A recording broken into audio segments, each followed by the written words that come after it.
I have to say, however, that a sort of disclaimer, I'm more like of a scholar in far right ideology and the ideology of, like, let's say, Nazism and fascism.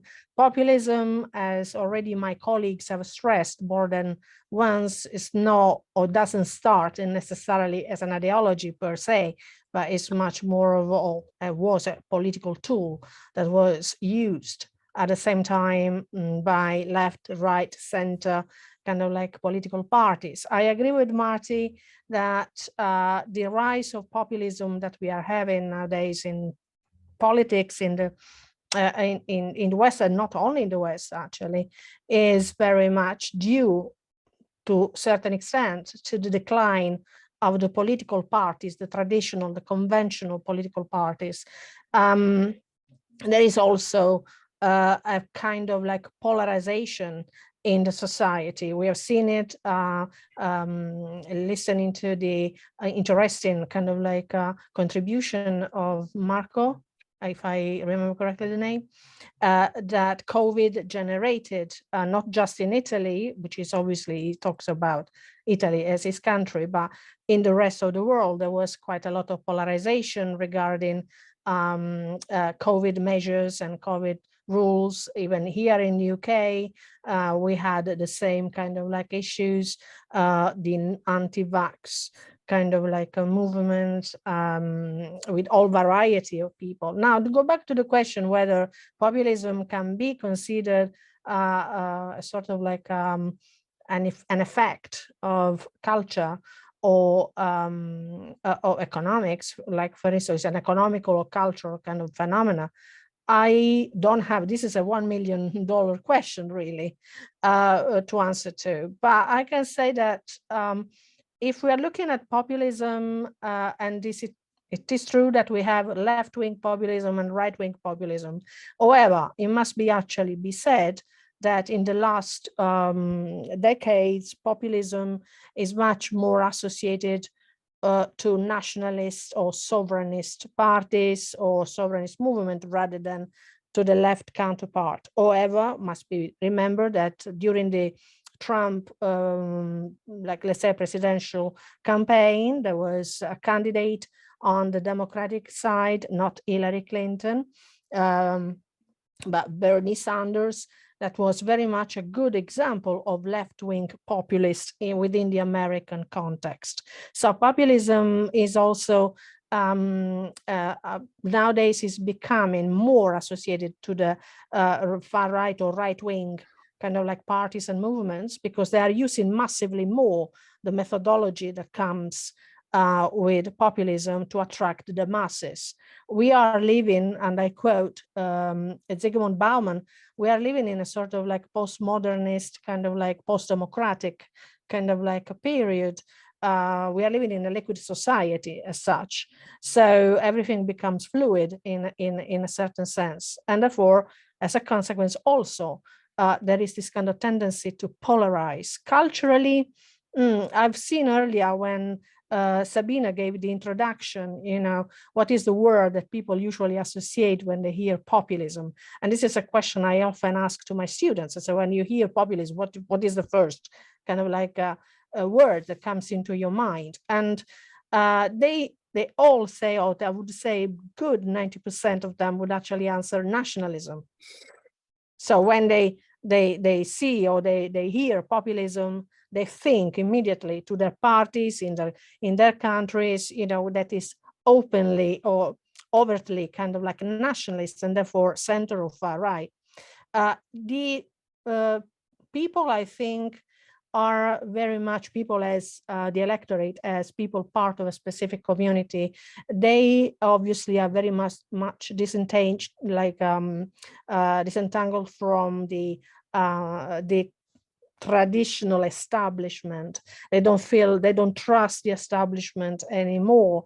And therefore it's very easy for other political forces that they are emerging in the last decades to play the card of populism in order to attract the masses, which feels maybe betrayed or from the establishment. Look at the kind of like the phenomenon, Trump phenomenon in the United States. I mean, the people nowadays, I don't think that they choose a candidate for the election or a party for the election, looking at a sort of ideology specifically. Ideology also is another term that we have to take into consideration. Ideology is not as it used to be, I don't know, 30 years ago. And social classes are not necessarily aligned to specific parties.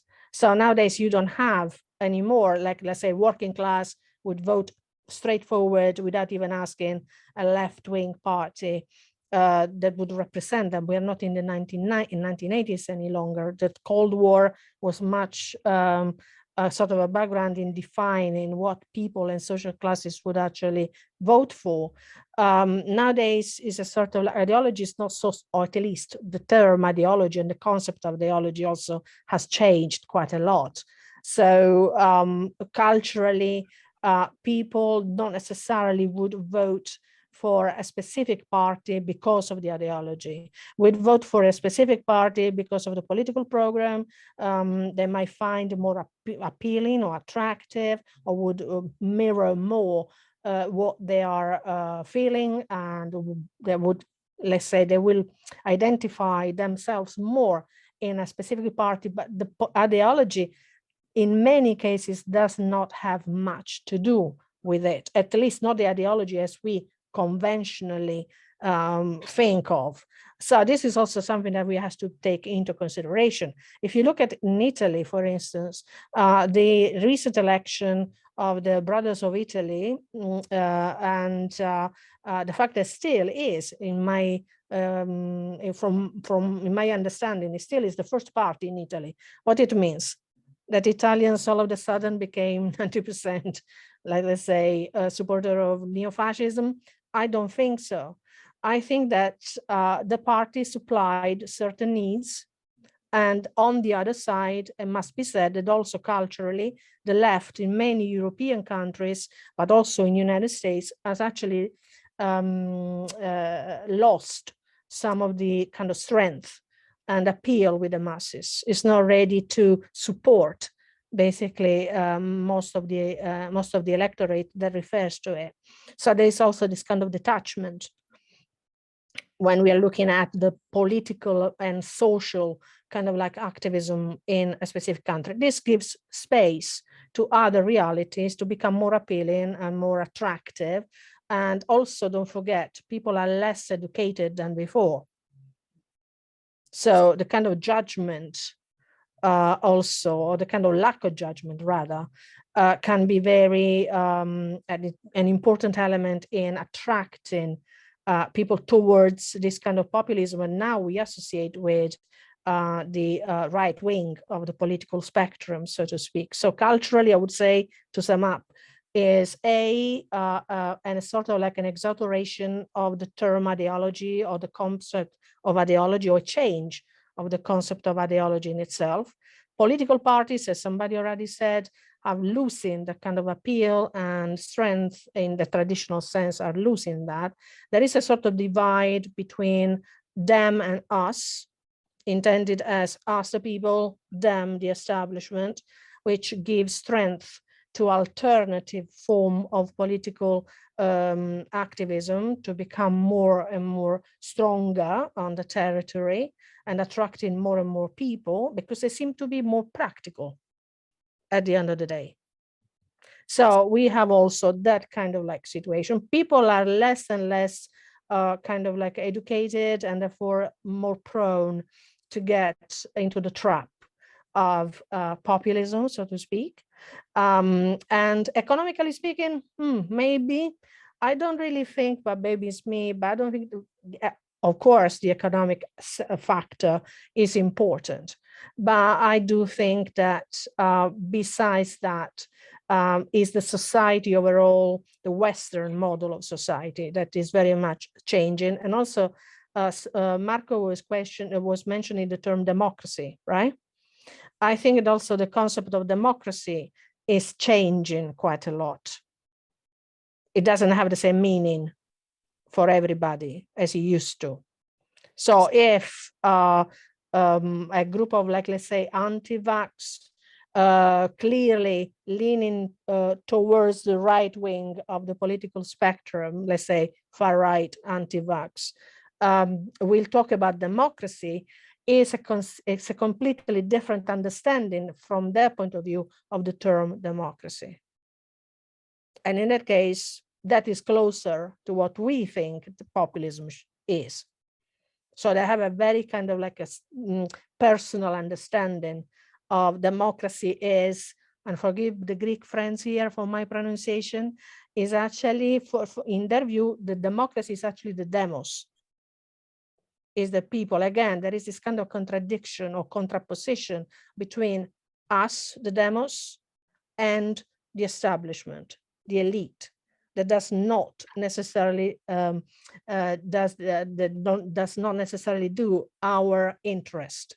So there is also, within all this, we have to consider culturally also all the kind of networking, thanks to the advent of internet, of conspiracy theories, organizations that spread fake news, that they become incredibly and quickly viral, and therefore it's very difficult at a certain point to contain the masses by the establishment if you want to still maintain, if you are a democracy, the freedom of expression and the freedom of like they have the right to the free speech or something like that. So I think that populism is just more of a product of a sort of a crisis that we are living overall in our Western systems, our Western democratic system.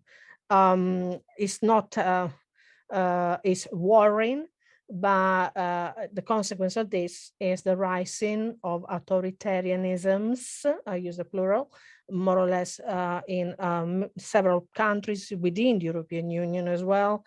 And also the kind of like need that people feel for an authoritarian, messianic almost figure that has to come and save that deliver them from all the evils that they are suffering within the society. This is also populistic, but as somebody already said, this is nothing new under the sun, because if you're looking at the history of the advent of fascism in Italy or Nazism in Germany, at the beginning, Adolf Hitler or Mussolini, they looked as the man of the providence, you know, that would come and deliver the populations from all the problems that they had. Nowadays, we are risking to going into this again, because we are again at a sort of like cultural shift, which also will have some sort of consequences, I believe, on the political and social side.